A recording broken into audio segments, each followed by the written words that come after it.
Hey, it's the podcast guy. Sutton United Talk Time on podcast. It's the Sutton Podcast. There it is. Sutton United of the GM Vauxhall Conference have put out First Division Coventry City, winners of the FA Cup themselves less than 2 years ago.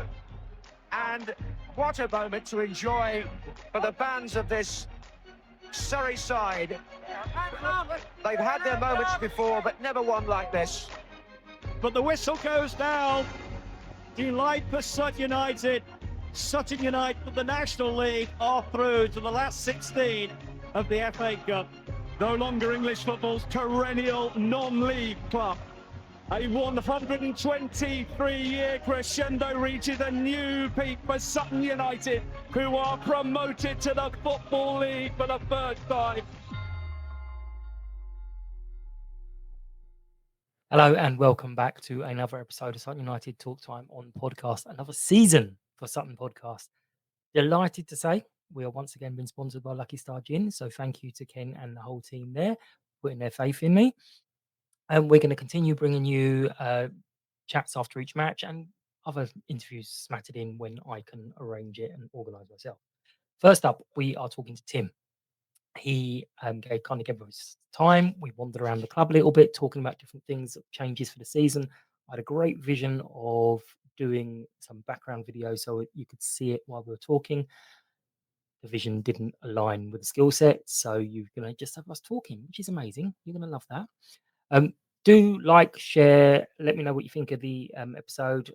Anything else like that you'd like me to do in the future, let me know, and I'll try and get on it. But yeah, here's Tim. Please enjoy. So, Tim, we're in the fan zone. We are. There's a few little changes that I'm already seeing. Talk me through them. I think I read that this is now a permanent Yes, the feature? stretch tent we had for the last month or so of the season, I would say. I think it coincided perfectly with when the rain stopped. But we've actually found it's a good, as it is today, it's a lovely hot sunny day and it provides shelter from that end of the spectrum when the wires are Some of us need that. more than others. Yeah, I get that. So the feedback we got from fans was it was a great thing. So instead of renting this on a match by match, month by month basis, we've now acquired this with a little bit of sponsorship as well, which is quite often how we do things to reduce or limit the actual cash flow implications of some of these improvements. So this will be with us permanently until we expand or improve again. So yeah, this is not new, but it's new for this season. Exactly. Not Nadders. Not new. But exactly. Ours new. Let's call it the Naddison stretch tent. Perfect. Yeah. But we've got some of the tables all moved under here. I can see some football tables either side. Yeah, and so the lovely deck chairs are still We back. had the deck chairs are still here. We had one table football in here last year. We've now got a second one. So that's good for the kids. There used to be a little football area there. That's had to go because we're accommodating the move of the shop that used to be a joint shop between Crystal Palace and ourselves in the fan zone. That's now going to be Crystal Palace only. Because one of the changes that we're going to have, and it should be happening tomorrow, big reveal, is that the shop is moving from its place in the driveway, and that will be going over in that corner there. So we've got a permanent shop in the fan zone where there's a lot more footfall now because people don't come up the drive. They don't need to. No, absolutely. So that's going to be another improvement that we're having in here. So the kids' football, that's moved, but the foundation are still going to be running their usual pre-match children's activities just round the other side in the area behind the disability section. So that's continuing, but just in a different format. Just in a different place. Excellent. That means at least that when they're playing their football, it won't suddenly come flying over. Well, there is some slight safety considerations in there as well. But this is an area for fun. It's a fun zone as well as a fan zone. If you like. Here we go. We'll have that. And again, did I read that there's some more ladies' toilets coming in this end because there was only one set? So what's happened is the toilets have been converted, shall we say? So instead of another unit or another block coming in and finding space for that, what we've done is accommodated within what was the men's toilet space, changing of the internal design of where the urinals were and where the taps were and etc. And we've putting a barrier, which is probably the right thing to do in terms of partitioning one from the other. But that's allowed us to create some extra spaces for women, which is great because that's the target market for us and what we're trying to attract, families and not just your traditional football audience of the past. But as you know, we host Crystal Palace women here and will continue to do so in the upcoming season, and their demographic slightly different from ours. And it's just something that we've been able to do that improves that facility for both sets of fans. Yeah, I mean, it was always slightly, excuse the word, oddly outnumbered, where we had men's toilets there, just there, and then just over there as well. So it's like, there's always that balance. Yeah, and this area was first designed 4 years ago in that hectic summer when we were going up to the Football League, and we just had to do so many things. And the toilets that we got were they were relatively new, but they were second-hand from other type facilities, and they matched the demographic, if use that word again, of a football audience at the time and where they were coming from, with a bit more time and being able to think what we actually want rather than what was available. We've managed to make a few changes, and hopefully that will be recognised and liked, if you can ever like a toilet, by the people it's designed for. But it's one of those things that you wouldn't really know has happened if you weren't talking about it. Exactly. So it's like a lot of things, it goes on in the background, and you only notice things when they go wrong. When they're going well and they're improving, you don't often appreciate that. And it's one of those. And there was also changing spaces as well. So we've putting in baby changing facilities. One's going in the toilets by the control room. So one of those toilets is being converted into a kind of a unisex family type space, and that will have a fold down like we've got indoors. And we're also buying a couple of units. We're putting a baby change mat and utility bench. I'm sure there's a better word than that, but cabinet in the ladies' toilets in the NBA. So that's on order, and that should be arriving relatively soon as well. Excellent. So again, we're thinking outside of the non-traditional, white middle-aged man type audience. That there's nothing wrong with those people, obviously, but thinking in terms of everything that we do, like most venues, to be honest. You go to cinemas, theatres, we're competing for the entertainment pound. We're not really thinking that we're a football business. We have to be, as all other clubs are, moving in that direction and just at the margins incrementally improving where we can all of our facilities. Yeah, because I do remember, and she'll hate me now for saying it, and when Lottie first came when she was little, and I had to kind of be like, where am I supposed to change her? And I ended up having to shout going to the ladies in the main stand just to put her on the basin. So and I'm sure we weren't alone in that respect across football and across other venues, that these things are designed and thought about with your stereotypical mum sorts out the kids, dads don't, and that's not the reality of how the modern world is. So we're adapting and we're catching up, I guess, is probably the truth. Lovely. We've had a great chat on this bench, and it was the time to talk. I don't know if it's called Time to Talk, but the Speakeasy bench, there's labels here, and the Proper Blokes Club, who have had this for people's mental health. So there's this here in the fan zone, and I think there's a barrel type thing in there's a barrel similarly with the information and scannable QR codes to take you to their website if you need to use that. That's sitting in the NBA bar as well. So we might visit that later on. We may well do. Yeah. All right. Excellent. We'll go have another little wander around. Excuse the legs, everyone. So we've moved here because I couldn't think of another way of bringing up the subject of PA system. It's interesting we moved here because I've just realised I'm sitting in one of the director's seats, and I genuinely can't recall the last time I sat in one of these to watch a game of football. It's not often I sit in the spot for 90 minutes anyway, particularly at home. But it's quite interesting. A little bit of leg room. Good view, I know. Seeing how the other half live. Yeah. I think I've sat in more often than you. Might be true. Yeah. So the PA system, bit of a joke, bane of our lives. You can barely hear anything in various parts of the ground, but we're having a little bit of a change around and an interim fix, is it? Yeah. So the PA system is of various ages and qualities, like a lot at this club, and it's been patchworked and improved, sticky plastered many times over many years. And we really need to upgrade it, particularly the areas that aren't working particularly well. So what you can't see in that direction is the newest part of the ground that was put in when we moved into the Football League, and the PA works perfectly fine over there. It's got new speakers, it's got new cables, it's got much more modern technology than where we're currently sitting in other parts of the ground as well. So we're not taking a big bang approach. We are looking at the bits that are least effective at what the purpose of a PA system is. Fundamentally, it's a safety thing as well. You know, we hopefully we never need to issue the evacuate type instructions, but that's one of the reasons it's there. But it's also there so people can be informed about what's going on. And you're right, at the moment it's ineffective in certain areas and close to useless in some at best.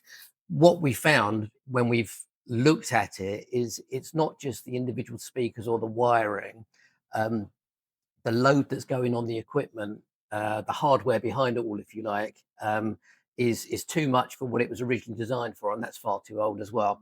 So we're taking the approach that we replace all that first, and then we see what improvements that does to individual areas, and then we address those individual areas afterwards. So it's going to be a phased approach to it. But what we've done so far is the amplifiers and the bits that make everything work have firstly been moved from where they were to a better location. They've been upgraded, so we've got more of that stuff rather than the existing. And they're in a place now where it doesn't overheat and it doesn't create issues that feed back into the speakers, etc. So that's a very non-technical way of explaining things, but we should see improvements from day one.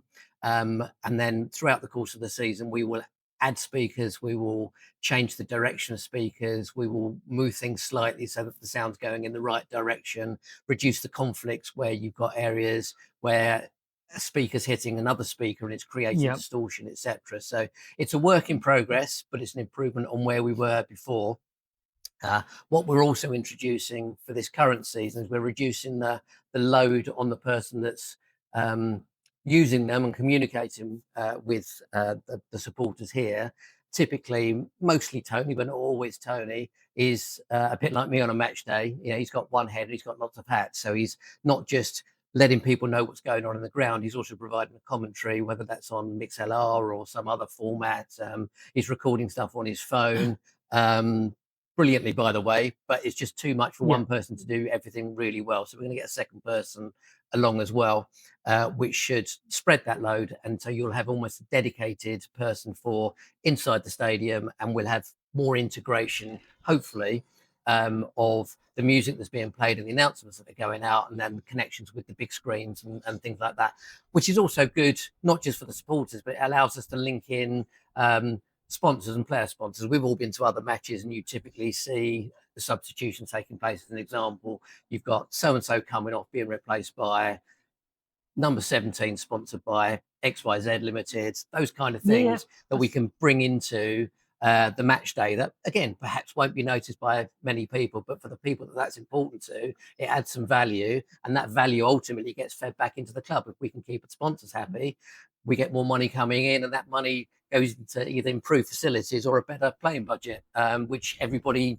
wants and has to be paid for somehow. So those are the kind of things behind our thinking of everything that we're doing, but integrated into specifically the PA. Yeah, the return on the investment is going to be worth it. I mean, I don't want to bring up the curve because I'm over it now. I'm not. But the PA system sometimes on there, you'd be like, it's a foreign language. But what was really odd, and why I think you're going to need to do it, some tweaks on match days, is because when I was here on some of the lower attended matches, perfect.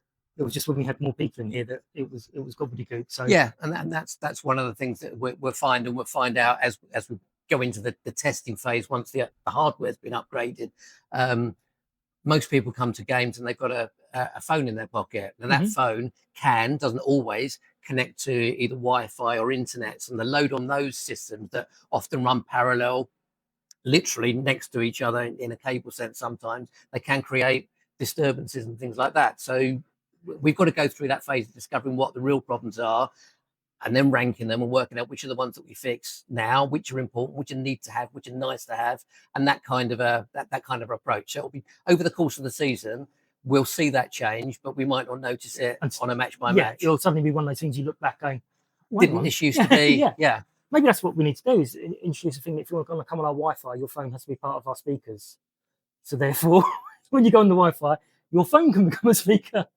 Maybe. There's all sorts of things that I think that are cleverer than you or I that can make that matchday experience better. And one of them, joking aside, will be improved Wi-Fi and internet access here, and that provides better matchday experience, but it also allows us to integrate things. So people that when they arrive at the stadium, if they're connected to our website or whatever, we can then get features onto that. Particularly the younger audience, there's things for them to do on match days in the quieter periods, half time maybe, or before a game.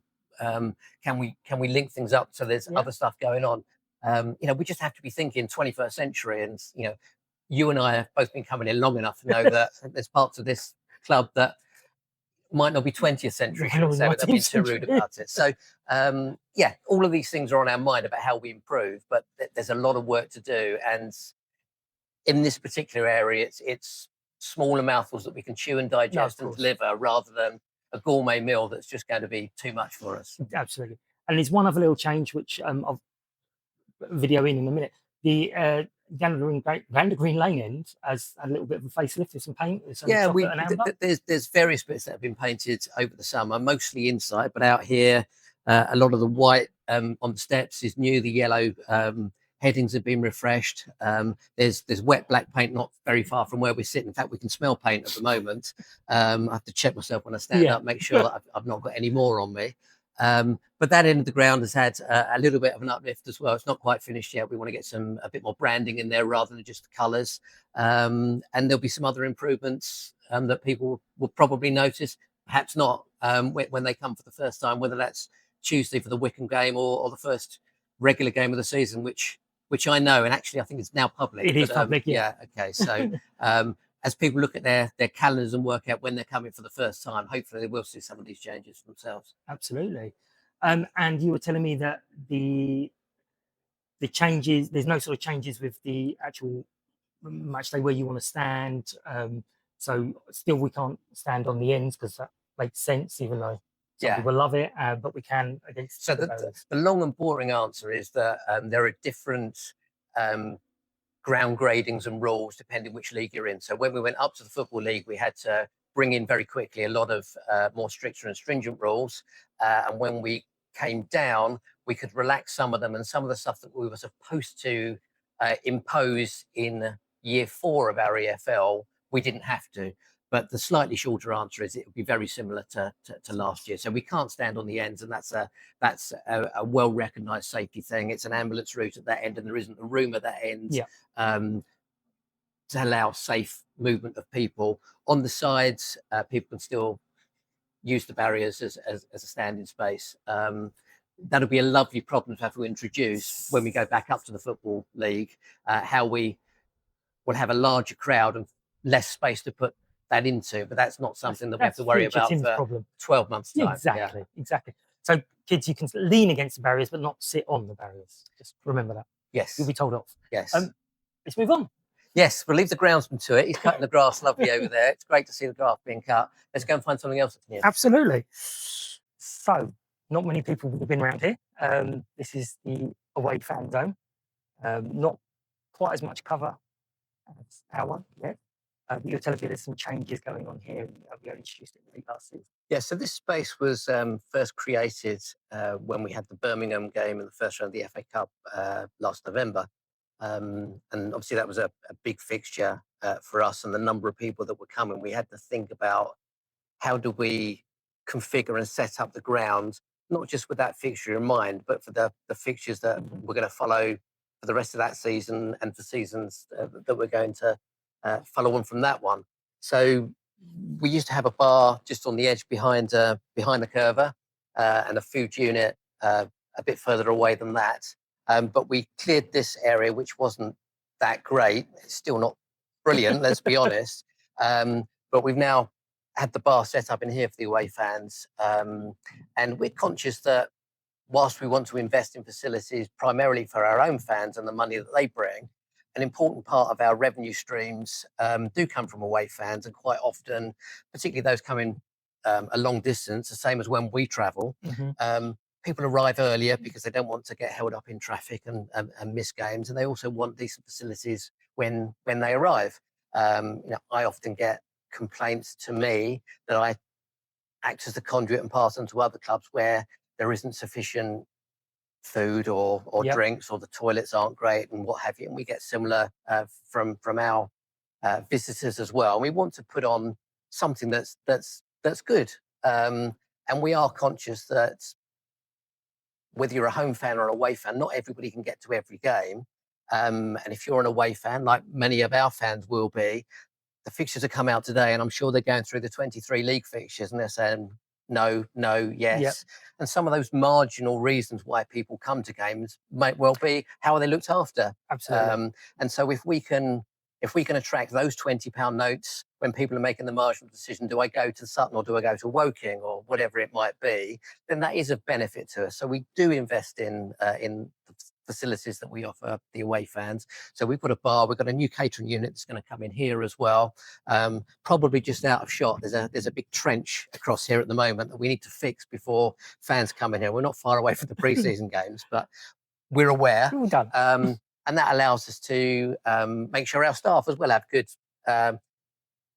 welfare facilities, and health and safety is all covered. So water can drain away properly. Previously, people serving in the bar can't really wash their hands because that water has nowhere to go. So there's a lot that goes into planning around changes, and we're midway through implementing this. So this will be invisible, as you say, to 99% of people that are going to be watching this.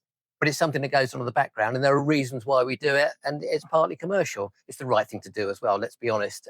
When we go away, as I've alluded to, we like to be impressed and come away from a place saying, actually, that was a nice club, that was someone who looked after us, that was the right thing. And as I typically find in my job, you don't hear from those people typically. It's the people that are upset by various decisions or changes or things that aren't right for them become a little bit vociferous, shall we say, politely. And if I can reduce that traffic that comes into my phone and my inbox, that benefits me as well. So there's lots going on, and this is just a small part of it. No, absolutely. I remember last time we had a chat, it was about the stewarding as well. And it was the same point of, we want fans to be going, yes, I had a great time at Sutton, I'm definitely going back there. And now we can take a little bit more of their money than just the £20 ticket price with the drinks. Absolutely that. And we've got great stewards here. They always do well in surveys that we see. We had a survey went out to our supporters over the summer. Thank you, everybody who replied. That feedback is genuinely useful to us. And again, that popped up in there. People were very happy with the stewards whose role here isn't just one of providing the security. It's been genuinely part of that match day experience, and we like them to, the first person you might meet as a steward, and if they say hello to you or give you some kind of welcome, that's a great start to the day.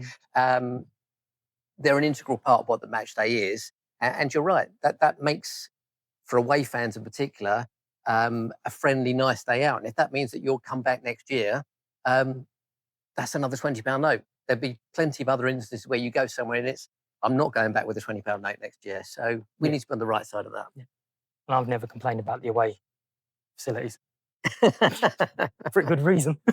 So we're at the chatting barrel. So why don't we have a chat? Sounds good.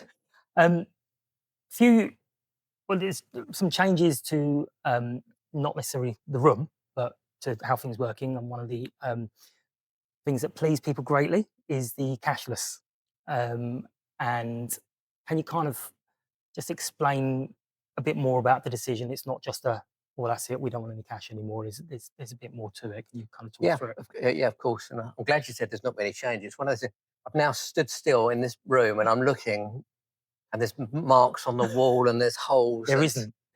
Move on. Other places have been done. It's that thing where you do up a room absolutely, and you go, oh, it's great, we've got a new carpet, but look at the curtains, and this room will come onto the agenda. I've done that with the leather sofa. Got a little baby wipe because there's a little mark on it, and did that, and then suddenly went, oh God, now I've got to do the whole sofa because all of a sudden it's the fourth bridge, isn't it? You start painting at one end, and you realise that there's lots to do, and then you'll get back to the beginning. But anyway, back to your question, Mhm. which is probably a lot more of interest to people watching this. The room itself, very little has changed, but the operation of the bar and other things across the stadium is changing. Some of that is just modernising, catching up with what other clubs do and best practice. But in here in particular, the move to cashless is one that's driven by a number of things. Firstly, there's the security element of it. We don't want cash on the premises and cash goes missing. I had an interesting conversation with somebody quite high up at Surrey Cricket Club yesterday, and they only went cashless 2 or 3 years ago, and it made quite a big difference to the leakage, I think, is the accounting term for how money disappears. I don't think we've got a particular problem with it, but that's an element behind it. But one of the other main drivers is that, particularly at a football stadium and football matches, time of transaction is very important. So reducing queues and increasing efficiency, particularly around the 15 minutes leading up to kick-off, the 15 minutes that we've got half time. You know, we can't have a quiet word with the referee and say, can we have another 10 minutes because there's still people wanting to buy drinks? That kind of thing. If we can improve the ability to get those transactions from our point of view so that we get the money, but the delivery of drinks in this instance, or if it's in the shop, as quick as possible, that's a benefit to everybody. As part of that process of going cashless, it enables us to, and what we've done this summer is we've upgraded again some of the hardware, the stuff that you don't see, similar to the PA. All of the till system has been upgraded over the summer. That allows us to not just process things more speedily and quicker. You know, there are buttons on the tills that do certain things and shortcut. And it also allows us to make offers to customers. If you were at the event last night, as you and I were, every season ticket holder got 10% off on their drinks, for instance.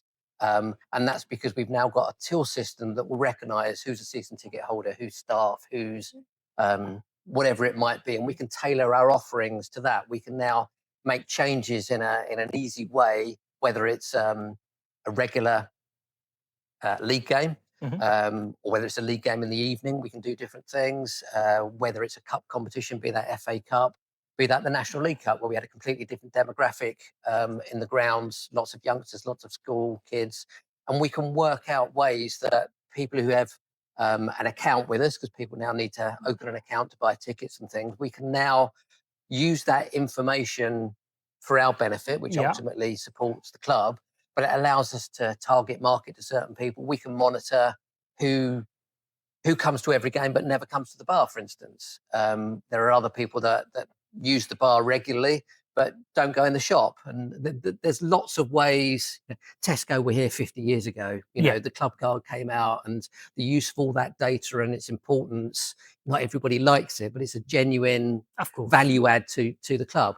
And that's all connected with our ability to do more transactions and capture the data and just do things quicker and more efficiently. So cashless has been part of that as well.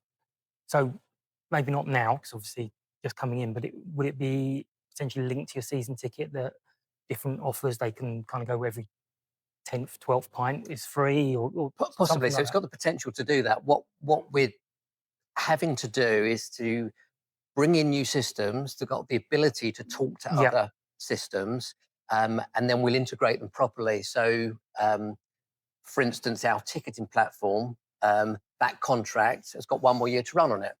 One of the things when we upgrade and interview and put that tender together for whoever ends up doing our ticketing when that rolls over, will be how do we integrate in a much more seamless way rather than a slightly manual way that we've got at the moment, such that just like the Tesco club card, you can have offers that are tied in, and that can be whether that's tickets for the game, whether it's stuff just for the shop, stuff that expires at 2 o'clock on a Saturday. So, you know, we had a number of fixtures last year where there were offerings in the fan zone that if you were there between 12:30 when the turnstiles opened and 2 o'clock, you got a free drink, for instance. Mhm. Now, I was the mug that had to write out the names of all those 1,000 season ticket holders and ask them who they were as they're coming in and give them a slip of paper, and then they had to walk to the bar to claim Yeah. their free drink, which is a brilliant initiative, and it was great. And I got Yeah. to meet a lot of people that I hadn't met before, and I'm sure most of them were the people that they said they were.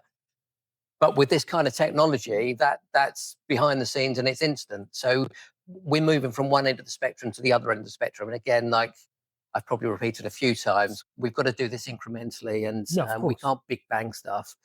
We have to use the close seasons to start these processes off, and then we'll tweak it as we go through the season. And then in 2 or 3 seasons' time, we'll all be looking back and going, "Can you remember when we used to?" And it'll be one of those again. Absolutely. Just double checking though, you don't send like a report home to say how many pints Mike's had to Mrs. Dowling. I can probably take that No, off. Yeah, definitely don't do that. Auto-generated Yeah, emails. yeah. I mean, there's got a lot of potential in there. It's just but, one. Yeah, Big we'll, one. we'll avoid that for now, shall we? Absolutely. And Roland's Bar is kind of undergoing a little bit of renovation at the moment. I'll do a quick glimpse through. It's not ready yet, like many other things. But one thing I noticed, or 2 things I noticed as I walk through, is the pool table is making a Pool return. table is now in the bar. So Mhm. that's a welcome return. It's something that again, feedback from our supporters, not just this summer, but in this instance, quite constantly over the last couple of years. So that's now back in the bar. The jukebox is working in the bar as well. There's darts in the bar. So there's a number of things in there that don't just make match days better. It allows us to be open more often as well Yeah, for lots of absolutely. other events. Yeah. So there are 7 days of the week. That's not a surprise to No. anybody, but we're typically only open for football 1 or possibly 2 each week during the season. If we can open for more things, there was an event here last night. England women are playing in the Euros. People can come down and watch that on the screens here, and drinks from the bar as part of that. But if you're coming with children, family, friends, then there's opportunity to play pool, throw darts, whatever else it might be as well. So it's a more rounded offering across the week, and there's more to do when you get here. Excellent. And one of the other things, you obviously said who it was, so give her a lot of credit because she's put a lot through on the Hall of Fame out there, and also organising the night with Steve yesterday. But the Hall of Fame has had a little bit of quite a bit of an upgrade actually. It's a definite facelift there. I think I might be wrong here, but it was either old or it was designed to look old because it was a Hall of Fame and it was historic. But it looked a bit faded, a bit tired, and we freshened that whole thing up. So please come and have a look at it. And there's a lot of exciting information on there. We're also conscious that it's very easy for us to think of people who've been coming here for years and years, and we know lots of people who've been coming here for years and years. The reality is it wasn't that long ago that there were only 1,000 people coming to a game. When we came to the Football League and we were getting above 3,000 regularly, and we've maintained most of those, by definition, we've got a lot of fans that have only really known us for a very short period of time. And for them to learn about the history of this place and some of the people that have not just played on the pitch, but been a part of this community club for a long time, it's a great feature that we've got within the clubhouse for people to come and discover a bit more about us. And that applies to the 2,000 people that come to games that don't come into the clubhouse. Only 10% of people actually come in here. There's lots to do when you come in here. It's not just somewhere to have a drink. There's things to do, and there's lots of people to chat with and become friends with and what have you. And we need to be encouraging more people to come in and enjoy all aspects of football. I mean, it's definitely a thing you could feel at various different times with people who are new. Like, for example, I know we've changed things around with a meal. They kind of come along and go, oh, it's a private event, and go off. So now sort of making it, no, just come in, the bar's open and all that kind of stuff for people to know that they're welcome. Everything that we can do that creates an opportunity to interface and talk with people and discover what they want and what we provide and all those kind of things are important. We were both first-time visitors a long time ago, but you only become a regular by coming the first time and enjoying it enough to come back. Yeah.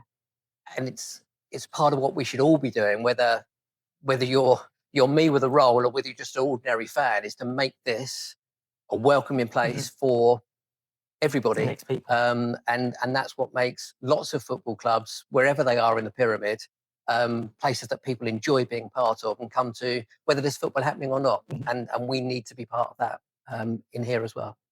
Is it really clear? I don't know.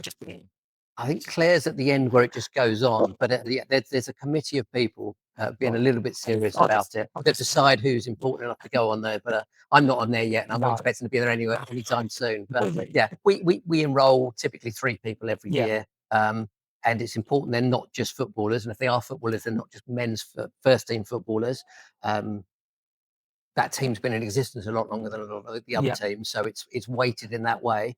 But there's lots of people that are an important cog in the Sutton United Football Club machine, and they're represented on that board as well. So there's an opportunity for you, I'm sure. One of my there's lots of things that the club do that I'm really, really proud of. But one of the things was when we did the Hall of Fame first of all, that Rose was one of the first people in there. I was just like, that's what it's all about. It's not just, as you say, about on the pitch. It's everyone doing their little things. Yeah, I mean, I've not seen a lot of Hall of Fames in other clubs, but you often walk down a corridor, sometimes in a public space, sometimes not, and you'll have row after row of photos, and they're either ex-chairman or ex-players, and it's great that you can actually see people that are different to that, that are represented and honoured across the football club. And Rose is a good example of that. You know, there's lots of people with long histories in this place, either currently still here or sadly no longer with us, and they are recognised and remembered and still part of the place. They're on the wall. Absolutely.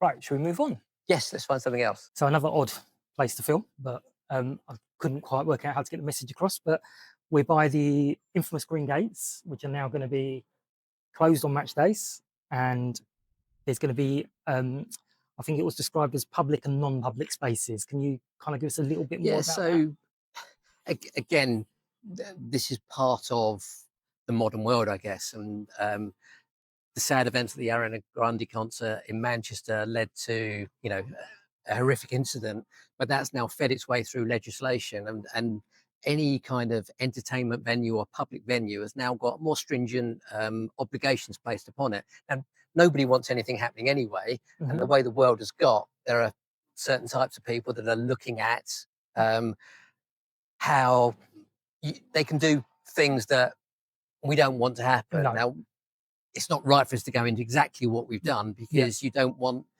to broadcast where our shortcomings might be and what have you. So, but in a general sense, we've had to uplift how we manage our building, whether that's on a match day or a non-match day. And so we've had to, these gates have been here a while now, but we're having to be a bit more stringent about who can come through or not. And there are operational issues because cars need to come through. Yes. Certain people do need to come through, but the general public on a match day won't be coming through. They don't need to, because hospitality is this side. If you're coming to hospitality, you'll walk as far as here and go into the NBA. And if you're just a regular fan coming to a game, everything that's for you and the entrances are the turnstiles either at the top of the lane here through gate A, away supporters through gate B still, or into the fan zone through gate C. So this space is, as is typical in lots of other clubs, and certainly when we're in EFL League 2, which is where we consider ourselves and our peer groups to behave,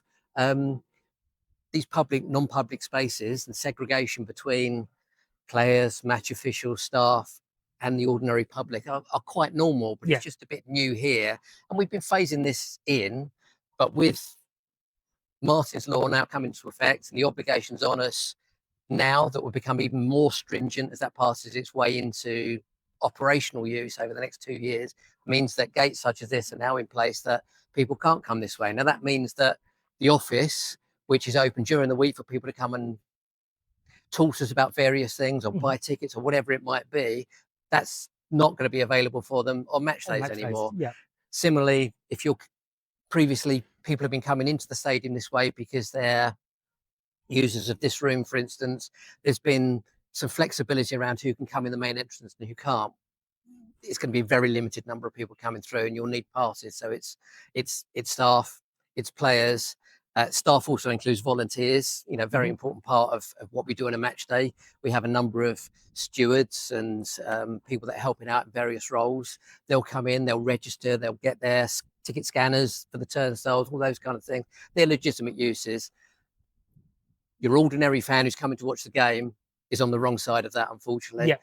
But you come through the turnstiles, and once you come to the turnstiles, everything is available to you, the bars, the fan zone, whatever it is, you can access from inside. You don't need to be coming this way. No, and we had a conversation at some point last year, because obviously I was arriving early because Lottie's doing a bar, and I was just wandering in, and kind of halfway through the season, you were like, your season ticket hasn't been scanned.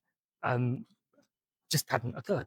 So there is potential that people were unwittingly just wandering in and thinking, I haven't done something, and there's potentially match day loss as well. It's tiny, but it's important though. I mean, so this is driven primarily on a security basis, but there are other factors behind it as well. And there might be a bit of leakage, like we say, people that come into games that aren't paying or aren't contributing in the way that everybody else does, quite rightly. But also, like we were talking about in the bar, scanning of your ticket is an important way of us knowing, have you come to 20 games or 2 games? If you come to 20 games, how do we reward you? If you come to 2 games, how can we encourage you to come more? Those kind of things are an important part. And if we're missing, and in instances like yourself, core people at the club that aren't doing that, then it's important to kind of capture it and use that, frankly, for the benefit of all of us. Yeah. I mean, again, it depends on when you get the data, how you get the data, but it can also be a little reach out thing. So if someone hasn't been for a few weeks, you could be, you okay? And just little yeah, I mean, that's an interesting angle on that as well. Yeah. Without diverting completely, when we had COVID going, it was really interesting that we were going and visiting people. Adrian and myself both knocked on people's doors, either delivering newsletters or season tickets for the upcoming, whatever it might have been. And it was amazing how many people were so thankful for their family, which is how they saw us, reaching out and talking to them and visiting them, and some of the stories you heard, and so different times, different contexts. But yeah, it's an important one. If there are people that are regulars that aren't regular for whatever reason, why is that? Not just from a commercial perspective, but can we help? Exactly. Can we be involved in things? The caring side. There is a caring side to this club. There always has been. Yeah. And despite the shift in emphasis to its commercial nature and the increase in the activity and all the rest of it, which is part of a successful business and football club, that caring community side is still a key part of it, and it's still there. Perhaps it's a bit more hidden and lost in the other stuff that we're doing, but it's a core part of the DNA of the club, and we don't intend losing that or changing it. No, I mean, it's a bit of a shift and a change, but like I've said for a long time, some of the things that we were able to do, like just wander out, chat to the players who are standing there, just doesn't happen. And it's probably, although myself and a lot of other people are like, oh, that's changed, probably a long time coming. Change is difficult. We get that. Change affects different people in different ways. Some changes affect a small amount of people. Some changes affect everything that's going on across the club. Change is usually for a good reason, even if you're one of the people that's affected slightly by it. It's never personal. It shouldn't be emotional. But you're right. Change happens through society, and our norms and our peer group that we check ourselves against. We're usually doing what other clubs are doing, or if there's a reason why they're doing it and we're not, we either should be doing it when we need to change, or we're doing it because there's something special and unique about us, and we don't want to lose all of those. But we just have to, that evolution and that change that comes with it is just part of everyday life now, and that's what we're doing. So you're saying that there wasn't a meeting that you all got together and said, how can we make Michael miserable by giving the Curver away to the away fans? I don't think we had to worry about making you miserable. I think there's a queue of people, and the evidence was before us that we didn't really need to involve ourselves too much in that. But yeah, we can have that meeting another time. Absolutely. Yeah. Right, let's move on. We're in the changing room. One thing I was told when I got my media pass is it doesn't give you access to the changing rooms, which I was delighted about, I have to say, because I've been in changing rooms before. Not a lot of changing here. You're keen to tell us about the new toilets? Yeah, well, you're right. Not everybody gets an access all areas pass at the stadium. They're quite rare, and even those with them don't want to spend too much time in the toilets. But yeah, it's there's been a few repairs over the summer in this part of the club that's not seen by many people. So it's not only the supporters that have got new toilet facilities. We had a urinal issue, shall we say, halfway through last season, and that's That's now been fixed over the summer. But joking aside, there's a lot of toilets in this place. There's a lot of drainage. It's not all as joined up and connected as well as it should be for buildings of this age. So there's been some work done on that as well. Hopefully people will notice the difference. Certainly some of the aromas we're hoping are slightly fresher, should we say, than we used to. But again, this is a phased implementation, and I think we've had phase 2 of 4 in Toilet Gate, if that's the right way of describing it. So more less visible, but sometimes noticeable requirements have been dealt with. Yes, so absolutely. Well, Chesney's coming here because we've had. This is one of the coolest places. It is I mean, not really just nice. Cool as in how kids use really cool, nice. but temperature-wise, We on a day like this, here. I'll move my desk down here. I have the warmest place in the club. We don't have blinds; we just have direct sunlight now. Probably all that extra stuff. I'm tempted. There's 2 lovely tables here. I'm sure we can turn this into my office. Multitask. 5 days of the week. Yeah. So with the players, I know under the DOS era we had new players coming every week, 2-3 a week, but with the new rules, it's certain amounts of time. Now, I know we don't have an actual transfer window, but how is it for you guys behind the scenes with suddenly a whole bunch of players leaving and a whole bunch of new players coming in? How difficult is it to juggle everything and get these things over the line? I was about to say it's much calmer this year than last year, but this summer has been completely hectic, but not for those reasons. It's the decorating and I wouldn't be able to be doing that this time last year. Last year we 20 odd. We had 25 players, I think, and we kept 2-3. Yeah. This time we'll end up with a squad broadly the same size, but we've had a turnover of 10 or 12. Yeah. Some of those end of contracts and it didn't work. Some of those less so.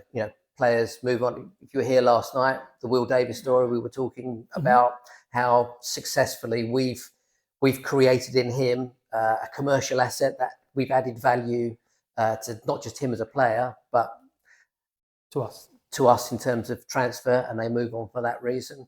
And some of them, for other reasons, personal to themselves, and we've had a few of those. So unlike this time last year where we weren't sure until that day at Milton Keynes which league were we going to be in and what was the squad going to look like, and ultimately we fell just short, and that created a large turnover. We were fairly confident that we weren't either going up or going down from 2/3 of the way through the season last year, if not earlier. And so the planning for what was coming next started a lot sooner. And that, in combination with knowing that the numbers of those transactions was going to be smaller, has allowed us to better plan, I guess is a way of putting it. And Steve touched on this last night as well. We've also adopted a more data-driven approach to recruitment. This time last year, I'm not saying there wasn't any data involved, but it was only a small part of that, and the people behind that data, that wasn't their comfort zone or their ordinary way of doing football business. We've now got people that specialise in this. I think a number of us have read the book How to Win the Premier League, talking about Liverpool's data-driven approach. We're all aware of Brighton and Brentford and how they're adding significant values to their club, getting young players in, developing them, turning them into assets, selling them on, replacing them, recycling. It's not that long ago when Brighton were bottom of Division 2 like we were the end of last season. So, it'll be great to think that we'll be sitting here in 10 years' time in the Premiership and looking back on this conversation. But joking aside, that's a genuine way for a club like ourselves that probably has a playing budget that's mid-table at best. How do we perform better than that, use our budget more wisely, but also deliver the end product that people come through our gates to watch, which is a successful and attractive team. And that's part of the process. So from the January window, pretty much, there's been work behind the scenes with the data guys, with Terry Bullivant, as well as Steve Morrison and John Mealy, thinking about what will the team look like for the upcoming season, reflecting on last year's recruitment, what went well, what didn't go well, what were the missing pieces. I think by consensus, we all love having a young team, but what comes with that is a lack of maturity, a lack of backbone at times. I think that was a word that came up last night. And we tried to address that. And you're right, despite there not being a transfer window that we have to operate to, the pool of players that are available are somewhat dictated by that, by those windows. Alex Woodjar come midway through the season, but there's not many players that have that age and league experience that are going to be available outside of a window, because they're tied into the football league where that operates. So we adapt around all that, and I think what we see in some of the people that can be sitting here with their shirts come Saturday 3 o'clock in a few weeks' time, there'll be a bit more depth and breadth of experience and what they can bring to what still is a very young group of players that we're looking to gel into a sum greater than the parts as it goes, and create that team that's going to deliver out there, but also deliver what they want in terms of the journey into the Football League, whether it's with us or not. And that will allow us to recuperate some of that investment as well. So we'll have more Will Davises and others. That's our model. I think Steve said last night he was surprised that we've only had one of those. We were expecting 2 or 3. Might still be 2 or 3 before we kick a ball at an angle. We don't know. That's the model. And we've now got another group of players that we've added to that. Steve said it last night. We've got exciting players joining us from the division below that have either scored or assisted double-digit amounts of times for who they played for last year. It might be unrealistic to expect them to do the same at a higher level, but even if they only deliver, I think he said 50% last night, and he's right. Some of the wingers, I think he used an example, and I'm not going to drop names because this isn't about people that are no longer with us. But the goals and assists that we got from our wingers last year were low single digits in many cases. So if we can turn those double digits into high single figures, spread those goals around a bit more so that we're not so reliant on the Will Davis or the Naderson in this case, we will all benefit as a team. And I'm sure the same applies at the back. Now, there are interesting questions about the number of defenders we've got this year, and is that right? And it's not actually that different, and it's not that different from when Matt was here before. Having big, strong, tall centre backs that know how to clear the ball and get it away from danger, so we don't let in as many goals. That's just as important as well. So it's going to be interesting to see how this group develop and become a team. But what's obvious already, and we're only 1 week into training, that dynamic that exists within that group, and the way that they not play together as a team, which is important, but how they act together as a group at work in their workplace, similar to you have a workplace and I have a workplace. We all recognise when stuff's working well and it's fresh and energetic and delivering, and we're seeing that already. So there's lots to look forward to. Let's hope that the important 90 minutes clicks as well. But they're a good bunch of players, similar to what we've had in the past. We don't typically have bad players and bad people and bad apples, but there is a sense that something's coming together here, and it feels a bit more joined up because, as we said, it wasn't all rushed into a shorter period and more people change going on. It can be a bit more focused and a bit more thought through. I know someone who spoke to Tommy Woodrington who was furious that we got Aaron. It was like in a nice way.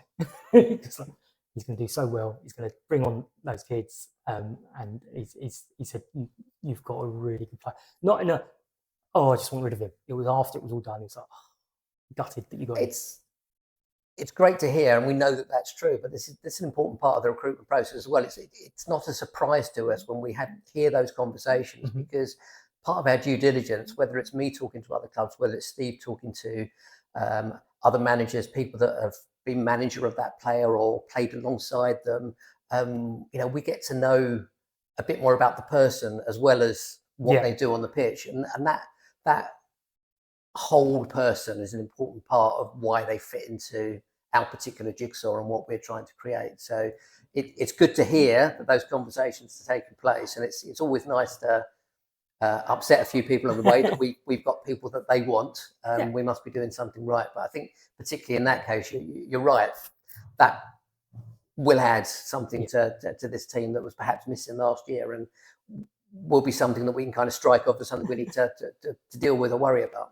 And obviously, we've got a reputation even before the last couple of years of not standing in players' way. How important do you think that is when it comes to recruitment, to be seen as a club of, we are going to help you jump forward? Yeah, I think when people sit and talk about it and ask those questions and think it through, it's obvious, and it's a reason why you do it. It's because it's not so much the players that are leaving, it's the players that are joining. It's the recruitment. And when we sell the story of why you want to come to this club as opposed to other clubs, we can demonstrate that, the David Adjiboys of this world, Will's now moving on. There'll be others, I'm sure, that same process will kick in with. We know we're a stepping stone for a lot of these, particularly younger players, and potentially it works in other ways as well. The more senior players who we've just touched on, that coming towards the end of their careers, they can be part of that developing, because for them they're moving into coaching or an agent or whatever it might be as well. And we want to be a club where people can see that we deliver on when we have conversations about, this can work out for you for these reasons. We can find examples where that's literally happened. We're seeing that in the academy, that the youngsters, sadly, that's not going to continue in the same format, but there's success stories, in the younger age groups. We've brought in an under-19s team now, which allows us to have a more fluid player pathway. All of these things are important, but particularly in terms of recruitment. And football's a massive world and a massive industry, and it's huge, but it's also very small at the same time. It's very strange. Everybody knows everybody, for good reasons, for bad reasons. And if you are somewhere that can genuinely demonstrate how you can add value to people or to relationships, whatever it might be, that adds value to us as well. And we've always been, as you've touched on, we've never been a club that's stood in the way of players moving on. From when I first came here in the late 70s, throughout the 80s, 90s, we've had lots of players that have used us as part of their pathway and their stepping stone, and some of them come back. There's lots of examples. Mickey Stevens is still here. Jimmy Dacker's been and gone a number of times. But even in the playing world, we have good recruitment and good relationships whilst we're here. People come back. Tanto's a very recent example of that. He could quite easily have not come back on loan to us that time, and we both benefited from that. And he's now gone on to divisions above us, and where he's been at Stockport, and now down the road at Charlton again. He's come full circle. He's a local lad to Charlton. So there's lots of examples where it works, and it certainly works for us. And we shouldn't be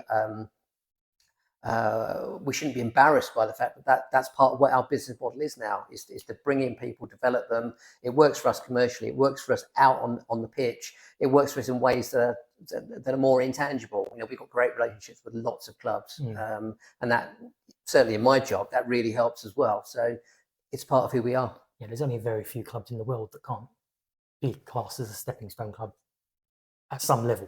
But I'm sure lots of them are obstacles or waterfalls, whatever the opposite of the stepping stone is. But you mentioned about the data driven, and obviously some people go, oh, here we go. But there was a really interesting evening when Terry was talking, and he's all for it, which Terry's, you see Terry Bullivant, you hear Terry Bullivant, old school, proper football, and he is all over the data. If you drew the Venn diagram of Terry Bullivant's world and the data world, you wouldn't consider there be a huge overlap in the middle. And it's not that Terry's anti-data by any stretch. Terry's one of the most flexible football people. The length of time he's been in the industry and the changes that have happened over those time, and he's gone with them. He recognises the benefit of data. Even the young age group, there's a lot of recruitment and scouting in the academy world, and there's a lot less data in that world there is in the adult game. But he recognises the importance of that, and whilst it's not his particular skill set or the map of how he operates, he recognises the importance and how we can extract value from that, as well as the other ways of doing things, and blend them together. And it's not atypical now that recruitment isn't done solely by the manager who wants to fix a particular hole in his team and wants the best left back he can find. That way of football working isn't there. We're perhaps further down that transition and journey than other clubs are, and that should be an advantage to us in the league that we're at. I don't think you'd really be able to compete without data in League Two or League One now. It's such a core part of not just recruitment, but how you analyse the team that you're going to be playing in your next match, how you assess yourself. There's lots of uses for data, and it is part of the football world now, whether we like it or not, and whether you're a youngster that's very comfortable with a phone in your hand and exploring websites and tech, or whether you're someone who stood for 50 odd years on the terraces or longer that wasn't brought up that way. It's part of the world, and we embrace it, and hopefully the visible benefits of that approach will be there for people to see, even if they're not data users themselves. I mean, even if you were slightly anti it, without using this, you're going to get left behind because everyone else is using it anyway. So, and it's those marginal differences, whether it's a benefit or a deficit. And you look at this league last year, and I'm sure it'll be the same the year to come. And it applies to the two divisions below us as well. The difference between playoffs and flirting with relegation, and I think we were 15-15-16 wins, draws, losses, or last year. You look around the teams that are 5, 6, 7, 8 points above us and similar below us. We're all winning, losing, and drawing roughly a third of our games. It's that tight. So if you can convert that loss into a draw, or that draw into a win over the course of 46 game season, whatever it turns out to be, you can be in the playoffs where you wouldn't otherwise be. So all of these marginal things, whether it's in the data, whether it's in the nutrition, the recovery, training facilities, all these kind of things that we're all trying to nudge higher each week and month, all those 1%, they genuinely count. So finding the 1% improvements and eliminating the 1% of things that are holding you back, they're all important. We live in a marginal world. That's the reality. All right, should we move on? Yep. So, nice and cozy on the sofa in the new, I think they're going to call it the Ryan Cantor's Lounge, or it's the Player and Corporate Bar. I don't know what the new name is. I don't think it's been decided yet, has it?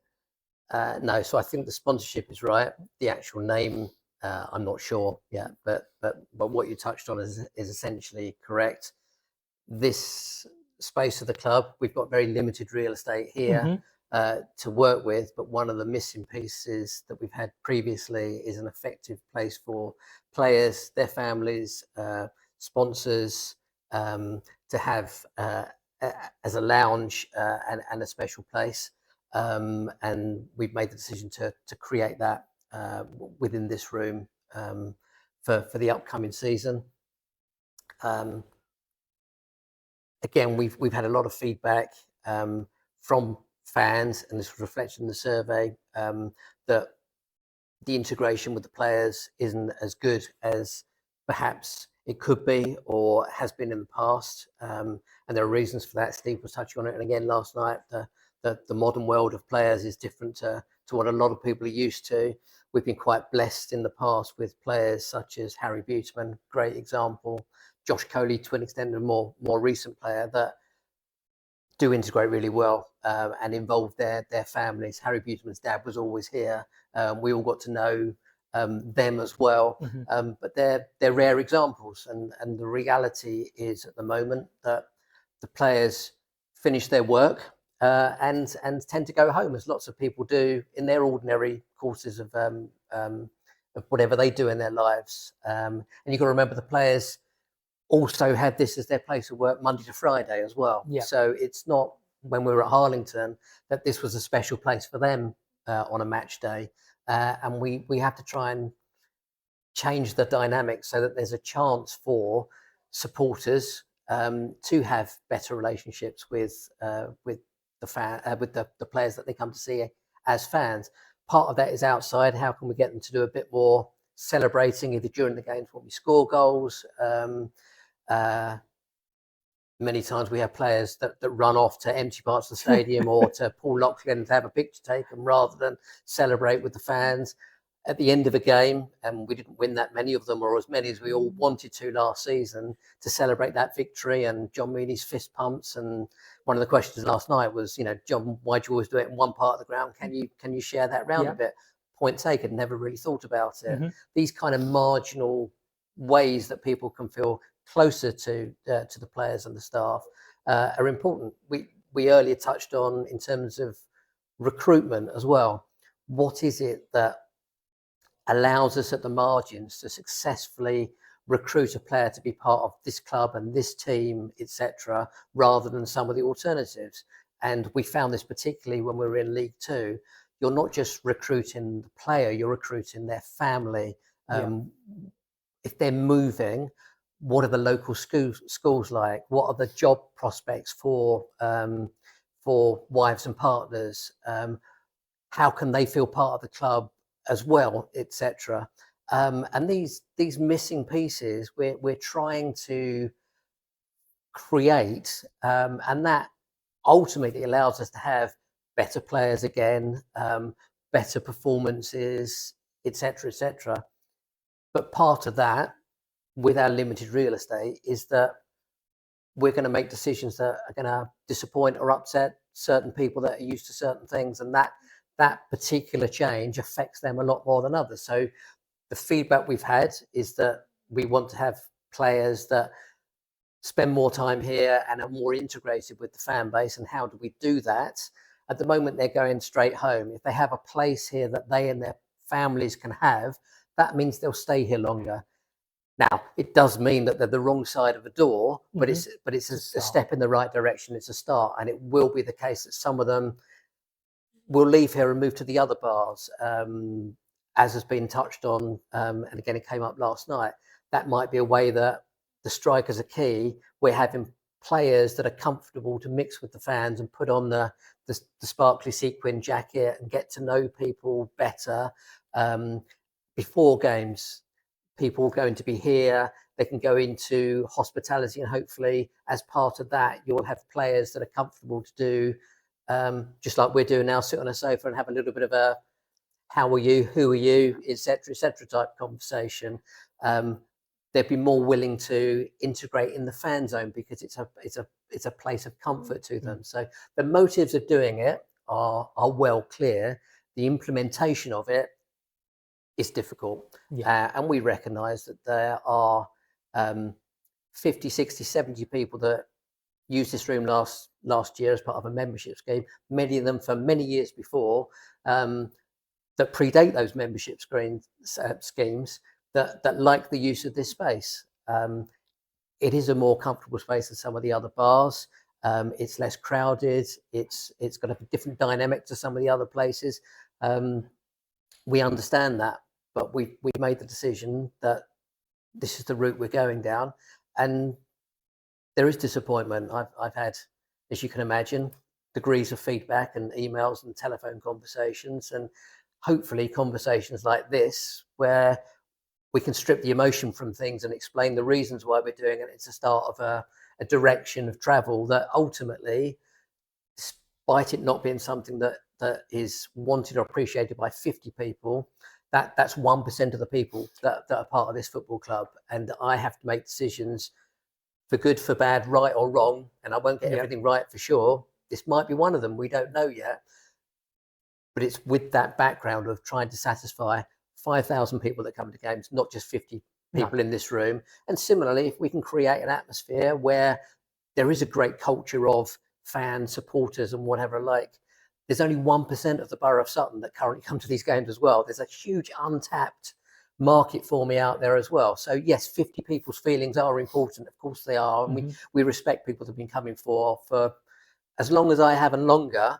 They're an important part of this club, but I've got to be looking forwards as well. There's lots of other people, whether they're already part of us or will be coming to us as new, that will have 50 years in front of them, in the same way that I've had 50 years behind me being part of this club. So Yeah. that's the background to what we're doing. And again, similar to we were talking about the players, where you're trying to attract sponsors, and we're trying to attract bigger sponsors, more nationwide sponsors who will have options of lots of people, and they'd rather have a little space that they can feel. Yeah, actually, this is comfortable. I like being here.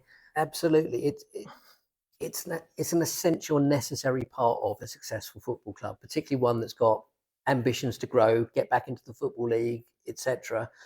We need to operate in that way, that we are attractive to all of these niches, and the corporate world is a part of that. It's no secret for anybody who just wants to spend a few seconds clicking on Companies House. You look at how much money we're losing, not just this season, but many seasons going back. Even in the years of the wonderful cup runs and the great things that have happened to this club, we struggle to operate at a break-even basis in the good years. So that gap has to be funded by somebody somehow, whether that's ultimately owners or whether it's through the corporate world. And we need to find ways of attracting that corporate dollar, if you like, into the building, not just the supporters one. And the club and its supporters and the people that this place matter to ultimately are the beneficiaries of these decisions that allow more money to come into the football club, whatever means that is. We all stand here on the terraces and want to see a successful team, and we at the margin have a little moan about how the quality of our players perhaps isn't as great as other clubs, and we look at other clubs that are spending $250,000 came up as a figure last night of a player that swapped clubs even within this division to go somewhere else.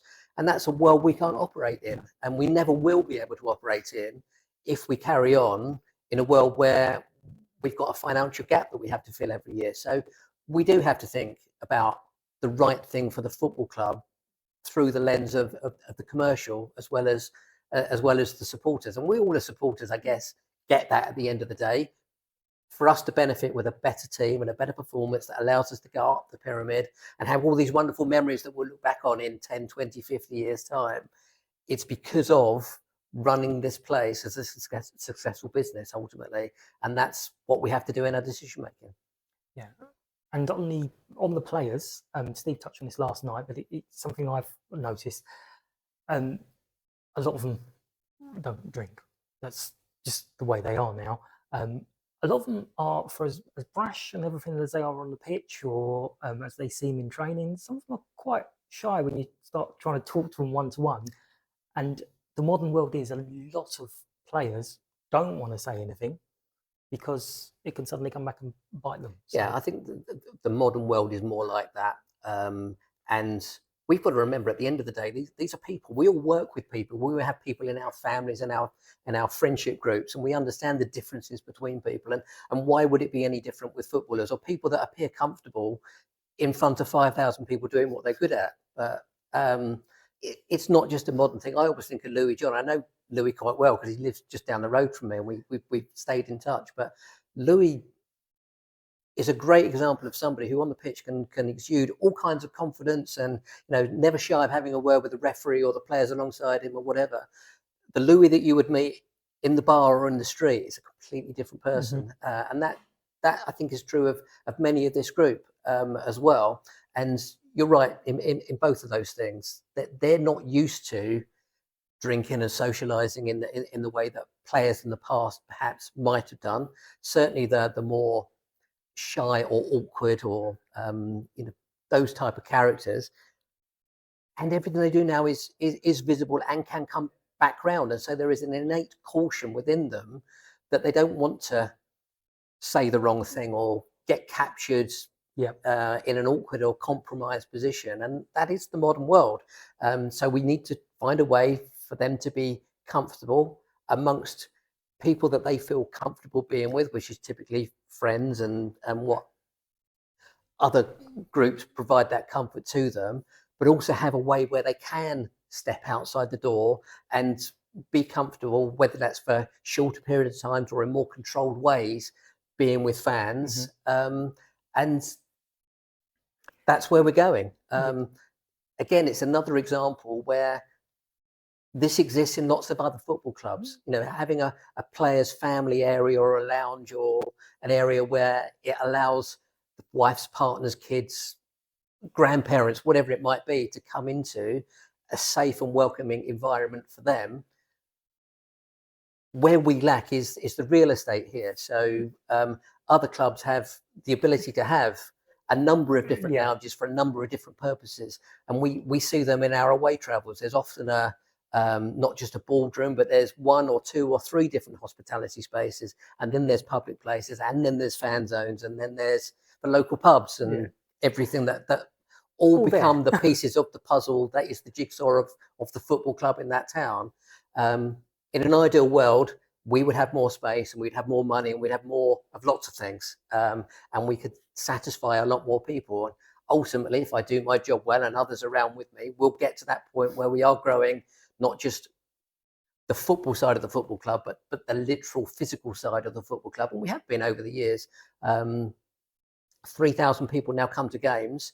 A huge number of those use the fan zone. Now, the fan zone's not the place for everybody, and some people will never use it. But I can't imagine the number of people that are currently in the fan zone and the people that currently use this room previously last season, and the number of people that use the NBA of hospitality, and the number of people that are in Roland's bar, all crowding into what we had before. This is an example of the success and the growth that we've had because people have made the right decisions on and off the pitch that create these problems. I hesitate to call this a nice problem to have, but it is as a result of success and ambition to grow the club. And disappointing though it may be to 50 people, it's done with that background. Yeah, I think again, Steve touched on it last night. It's the changes are happening, and you said some of it there is to benefit us longer down the line, because if we can get more money in here, attract more sponsors, more money on the pitch, more money on the facilities, and so on. Some of the comments, I'm sure you've heard them all, but some of the comments were people like using this bar because there's less of a queue. We've kind of touched on that when we were in the other bar, where we're trying to do a little bit more with the queuing system, which undoubtedly will be worse for a few games while people get used to the tills. Because it is a slightly different way of working and a different way of we're going to end up being at the bar, because you tap on the till, not bring the machine to you. So allow a bit of time for that to bed in. But one of the other things was glasses, and I know everyone, I prefer glasses, and I know lots of people say they like to drink in here because of glasses. I always thought you weren't supposed to at all. Well, this is interesting because this has come up, and what we would like to do is to trial running glasses in all of the bars. So the glass issue should disappear. Now, I'm not saying that the glass isn't a genuine concern. I prefer a glass. It'd be great if we all could have glass. The glass might be just one of those things, you know, and another thing, this is why we don't like it. I don't know. What we're looking to do is to trial rolling out use of glass everywhere across the club, apart from the fan zones, for legitimate football legislation type reasons. And we've had that conversation with the local council that don't just own this building, but they are the licensor. And it turns out we shouldn't be using glasses anyway. So we've kind of put our foot a little bit in it, but we're okay, I think. But the point is, we've made these representations to the council and say, well, okay, glass use, it's an interesting topic, but in the boardroom, we use glasses, and that's never been an issue. If you're in hospitality, wine glasses are on the table. That's never really been an issue. Can we do glass everywhere? Now they're pointing out when the license, they're happy for us to use what they call toughened glass. Now I don't work in this particular industry. And what's the difference between glass and toughened glass? Well, I can tell you one of the differences. It's about £13 to buy a toughened glass pint to use. Now, I'm sure everybody in this room and across the club won't want me putting £1 on the pints Yeah. to pay for the necessary, etc. So cutting this into a shortened answer, it's something we're aware of when we're looking to do and find ways to address these issues. We don't want, for want of a crude phrase, to be annoying or whatever our customers and people who come to this place who genuinely support what we're trying to do in us making decisions or a provision that isn't what they want. We want to be listening, as we have done through surveys and feedback, and provide what they want or what they can find elsewhere. But we don't have easy light switches that we can just flick from on to off to make these things happen. So I genuinely don't know where this is going to land and how long it will take us to persuade the people that make the decisions outside of this building for us to all be having the drinks that we want in the vessels that we like using.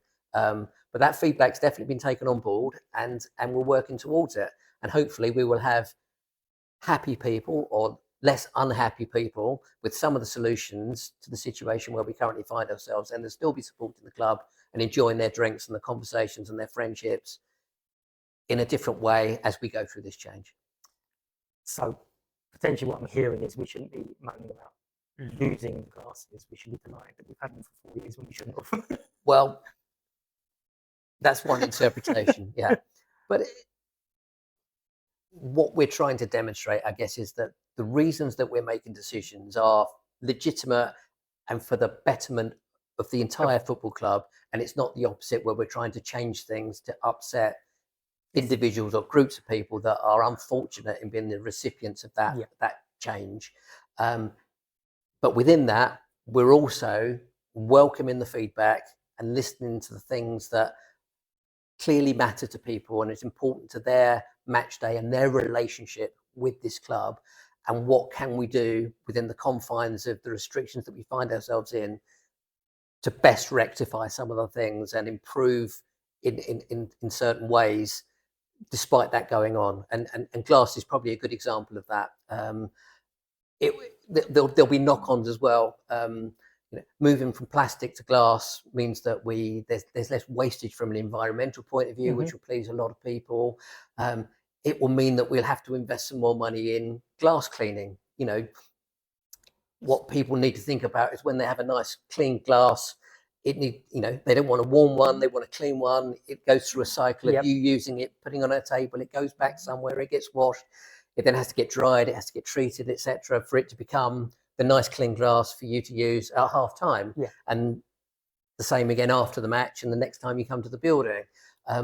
That's not so easy to do with the infrastructure that we've got behind the scenes again. If anybody goes behind the bar, they'll realise the confines of that space. And the restrictions on our real estate apply equally to our staff who are trying to provide the service that's important to the customers as the customers find themselves in a busier place. Again, this stems from the success over the last dozen years or so, where we've gone from less than 1,000 fans to more than 3,000, more than 5,000 fans on certain occasions.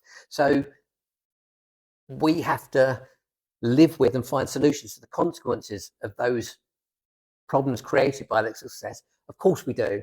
They're not always easy, but we're listening and we're genuinely trying to provide what's right for the aggregate of the club rather than trying to do things to annoy particular individuals. Yeah, it's the 80-20, isn't it?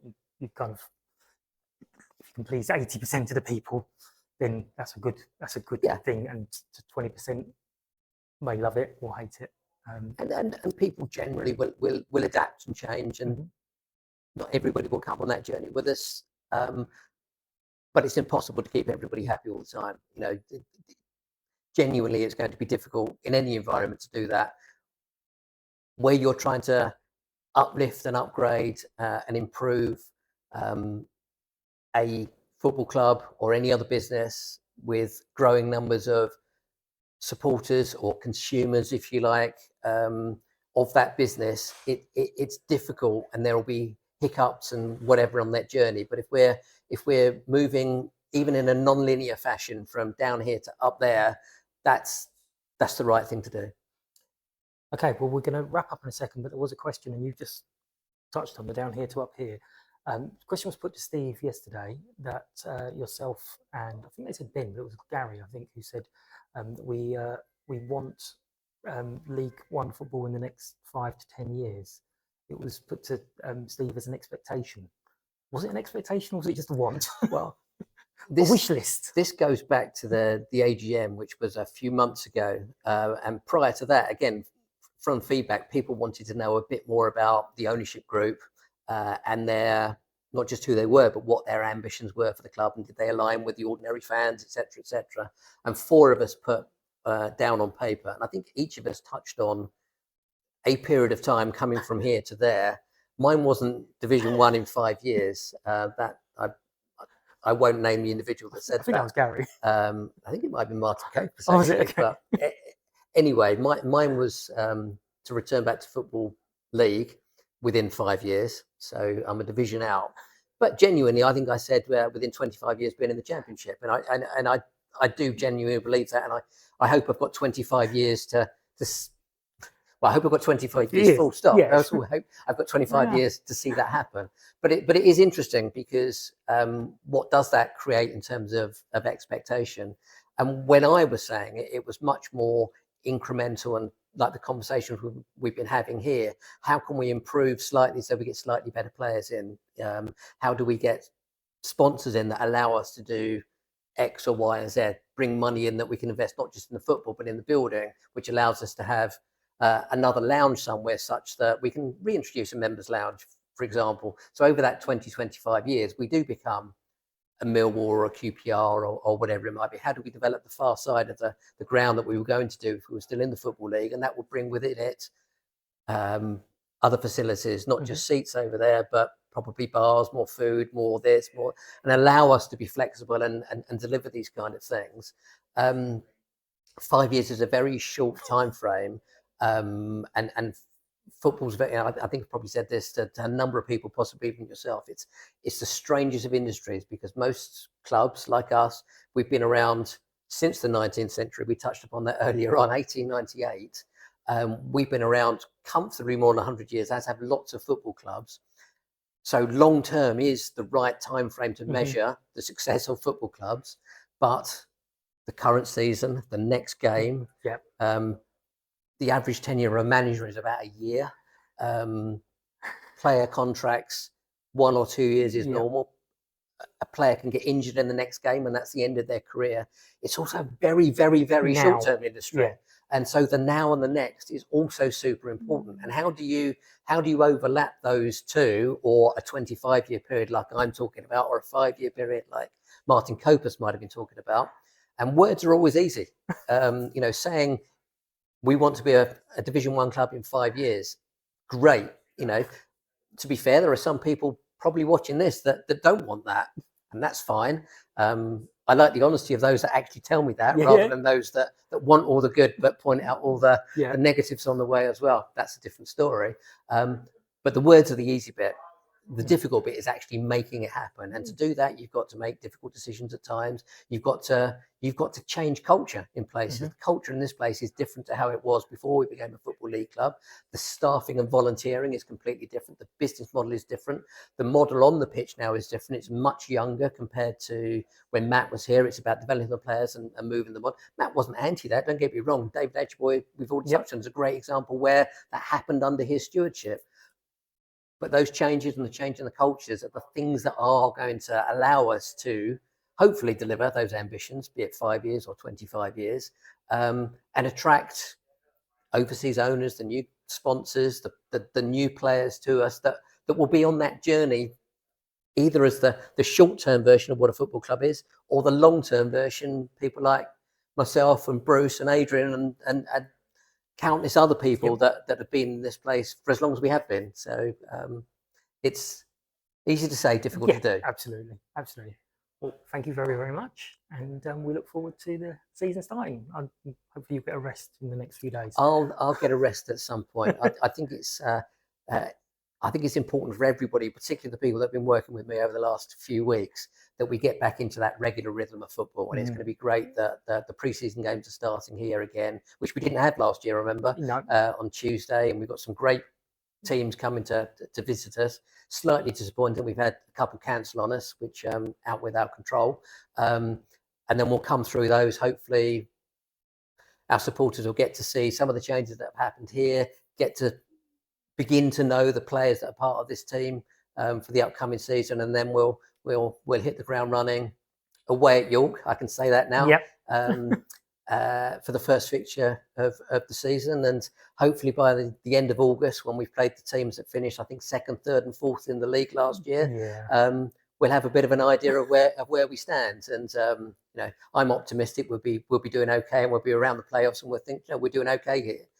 And if not, and we're down towards the bottom, we've got the comfort that we've got plenty more games. We've played the hard ones. So let's get back into the rhythm of football, and we'll move back into the ordinary of what the club is for many people, and genuinely looking forward to seeing so many people again. It was great last night.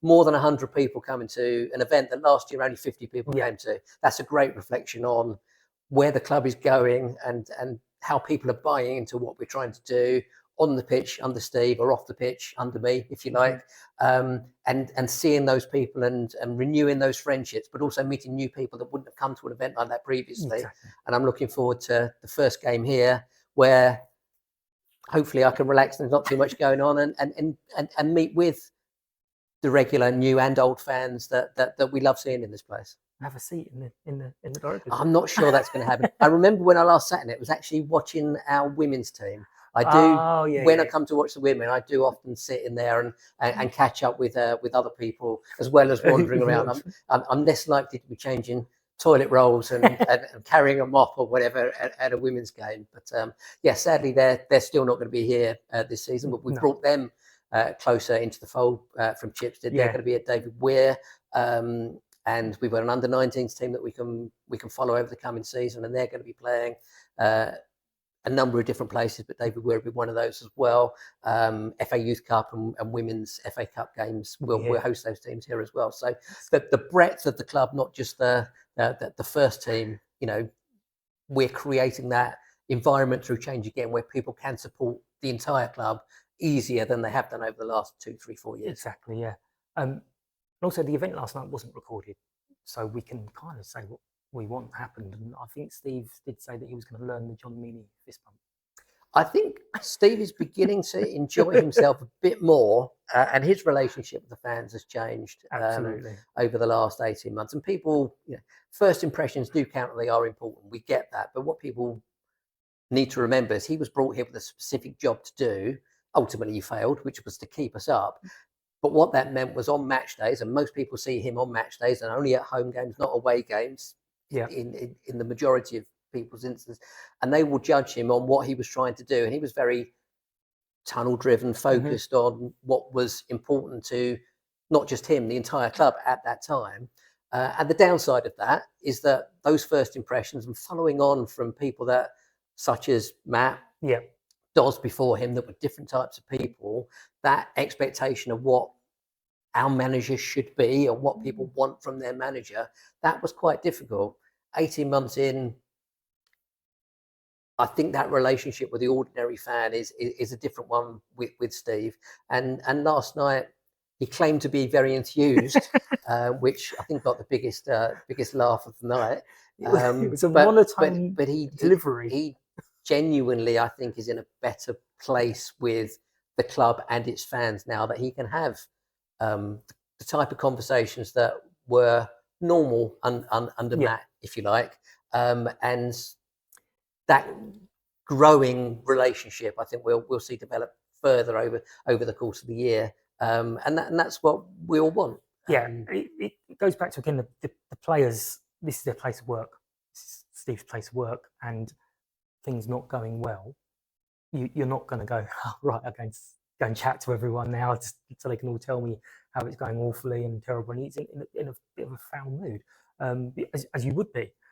So, I can see where people might go, oh, I don't like that. But no, he's definitely, people have learned to understand a bit more, and he's understood a lot more. Yeah. But the chuckle last night was because he was saying something in a very monotone voice, and then went, oh, this is me being really excited, by the way. That was certainly made me laugh. I've rarely seen him more enthused than that, but I have I have a closer and Yeah. longer, deeper relationship with Stephen, the ordinary fan, and I understand him a bit more than others. But it's great that the fans are getting that opportunity, whether it's events like last night or over the course of the season. And Steve is actually a very approachable, dry but funny Yeah. type person, and he's not frightened of having a conversation or a disagreement with people. I think, you know, he perhaps won't mind me saying this, but I'll say it anyway.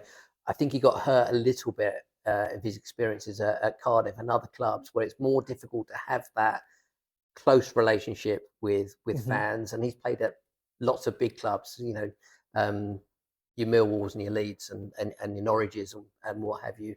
And where he tried to be that more approachable and cuddly manager, tried to please everybody approach, which isn't naturally him, I guess.